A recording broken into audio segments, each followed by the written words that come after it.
Notorious leader of the Crips gang, Stanley Tookie Williams. Convicted quadruple murderer Stanley Tookie Williams. Stanley Tookie Williams. Stanley Tookie Williams. I used to be the king of the Crips. Look at my kingdom now. This place does not make you a man. Look at me.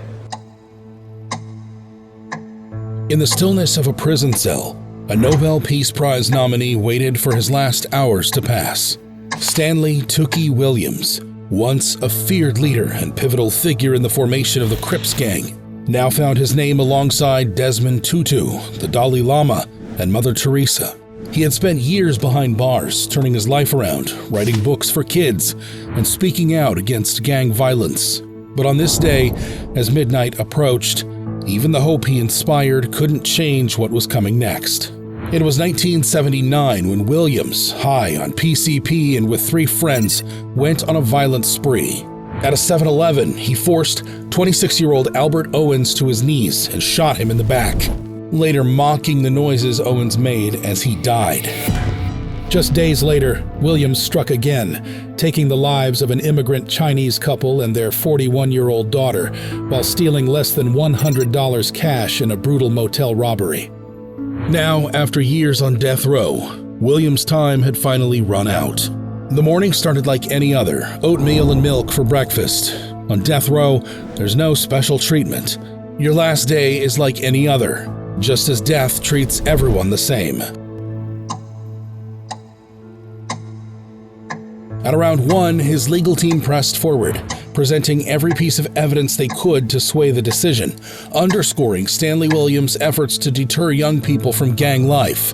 They argued that his unique credibility had become a powerful force against violence. But law enforcement officials and victims' rights advocates pushed back, labeling him as a fraud, a man who'd never truly renounced his past. Prosecutors pointed out that Williams had refused to break the code of silence by sharing gang secrets with authorities. Deputy District Attorney John Monahan remarked, "What message does that send to young children when Mr. Williams, who supposedly has their attention, tells them, 'Don't snitch, don't talk to police'?" Williams' case had another layer of complexity due to a past connection with Governor Arnold Schwarzenegger. The two had shared a background on Venice Beach in the 1970s. Schwarzenegger, then a rising bodybuilder, trained there, as did Williams, known in the fitness community before his criminal activities took over.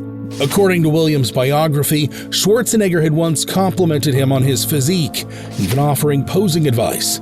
Williams reportedly hoped this acquaintance would give Schwarzenegger insight into his character's change. But despite his team's appeals and petitions to multiple courts, each was denied. Just the day before, the California Supreme Court had rejected his request, as did the U.S. Ninth Circuit Court of Appeals, and finally, the U.S. Supreme Court.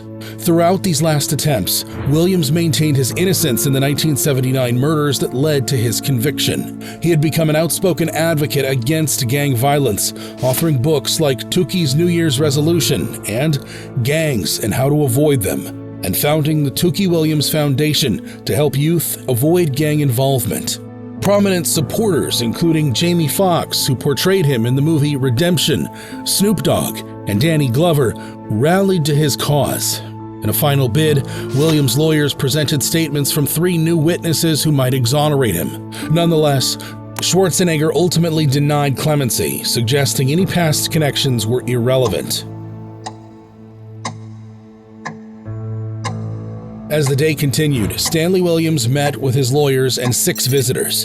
His final visitor was Fred Davis Jackson, a 67-year-old from Richmond, who had been visiting Williams since 1997. Williams, wearing his usual prison uniform, seemed in good spirits, despite the somber circumstances. "He's so big," Jackson recalled. "It's hard to get your arms around him." Under close watch, Williams had lost his appetite. A small tray with turkey was set before him, but he didn't touch it, drinking only water and milk, while Jackson admitted he didn't have an appetite either. "We said goodbye like we always do," Jackson remembered, noting how he told Williams, "I'll see you later," as if everything was normal. For Jackson, it wasn't just a goodbye. He knew Williams would be with him in spirit, no matter what happened. Only minutes before being moved to the death cell, with a guard nearby, Williams gave each visitor a private farewell, one by one. Soon after, it was time for Williams to move.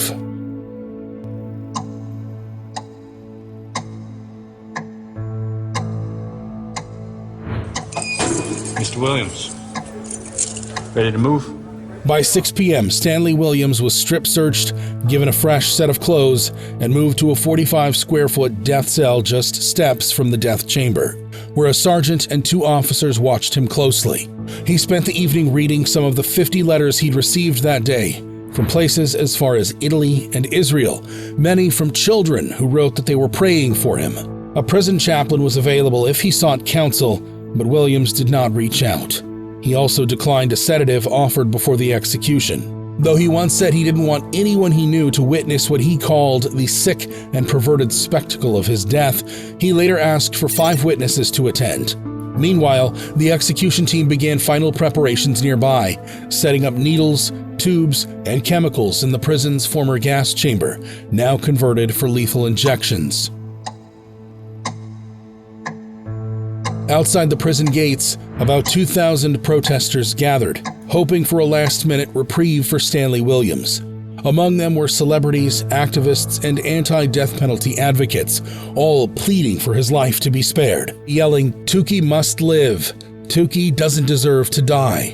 Civil rights leader Jesse Jackson, who had advised Williams that day, criticized the decision to proceed with the execution, saying Governor Schwarzenegger had chosen revenge over redemption and was using Williams as a trophy in a flawed system. Jackson insisted that taking Williams' life wouldn't make anyone safer or more secure, calling it a political move for toughness. Inside the prison, Williams stayed composed, declining a final meal and choosing only small cartons of milk. At 9:30 p.m., Williams' lawyers made a last attempt to save him, filing an emergency petition that cited a 4th witness. This witness claimed that other inmates had tried to recruit him in a scheme to frame Williams, but Schwarzenegger quickly denied this final appeal. With that, the outcome was sealed, and Williams' fate was set. As midnight struck, Stanley Williams walked into the execution chamber, a semi-octagonal room bathed in a pale, cold light, with a padded gurney waiting at its center. He lay down calmly as guards secured him with straps, one keeping a steady hand on his shoulder. A nurse began the process of inserting the IV lines, but she struggled to find a vein in his left arm, accidentally drawing blood in the attempt. The insertion took nearly 20 minutes, with staff having particular difficulty with the left arm.